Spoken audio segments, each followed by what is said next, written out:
মোহাম্মদ সাকিব প্রশ্ন করেছেন, হুজুর আসসালামু আলাইকুম রহমতুল্লাহ। হ্যাঁ, দুটো প্রশ্ন করেছেন। ছেলে সন্তান বাবার পিঠে আর মেয়ে সন্তান মায়ের পিঠে, এমন কিছু হয়? না, আসলে এগুলো ঠিক না। কারণ এই বক্তব্যগুলো আমাদের দেশে আবেগ থেকে আমরা হয়তো বলে ফেলি, ভুল বক্তব্য, এটা কিন্তু ঠিক না।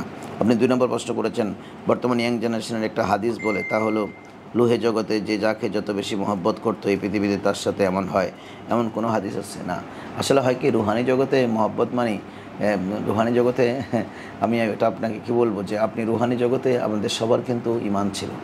রুহানি জগতে আমরা সবাই কলু বলা বলেছি। আল্লাহ বলেছেন আলাস্তু বিরব্বিকুম, আমরা সবাই বলেছে কলু বলা, আমরা হ্যাঁ বলেছি। তো পৃথিবীতে এসে তো কেউ হিন্দু বৌদ্ধ খ্রিস্টান হচ্ছে, তাহলে সে ওখানে হ্যাঁ বলার কারণে মুসলমানিত্ব হয়নি।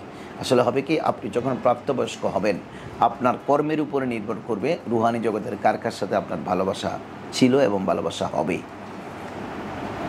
আপনার কর্মের উপর নির্ভর করবে। আপনি প্রাপ্তবয়স্ক হবার পর থেকে যদি নামাজি হন, তাহলে পৃথিবীর সমস্ত নামাজির সাথে আপনার সাথে রুহানি সম্পর্ক হবে, যারা নামাজ আল্লাহর দরবারে মকবুল হয়েছে। আপনি যদি মিথ্যা কথা না বলেন, পৃথিবীতে যারা মিথ্যা কথা না বলে বিজয়ী হয়েছেন, আল্লাহ রসুলের কুরবত পেয়েছেন, তাদের সাথে সিদ্দিকীদের সাথে আপনার সম্পর্ক হয়ে যাবে।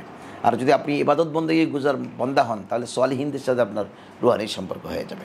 আপনি ওখানে রুহানি সম্পর্ক ছিল সোয়ালিহিনদের সাথে, সোয়ালিহিনদের সাথে আপনার কলু বলা বলেছেন, কিন্তু পৃথিবীতে এসে আপনি সব পাপ কাজের আখড়া হয়েছেন, তখন কি রুহানি জগতের এই মানুষগুলো আপনার সঙ্গে থাকবে? থাকবে না, কেউ আপনাকে ছেড়ে চলে যাবে। বিষয়টি আসলে এরকম যে আমাদেরকে কর্মে আমাদেরকে প্রমাণ করতে হবে যে রুহানি জগতের সব মানুষের সাথে যেন আমার রুহানি সম্পর্ক হয়।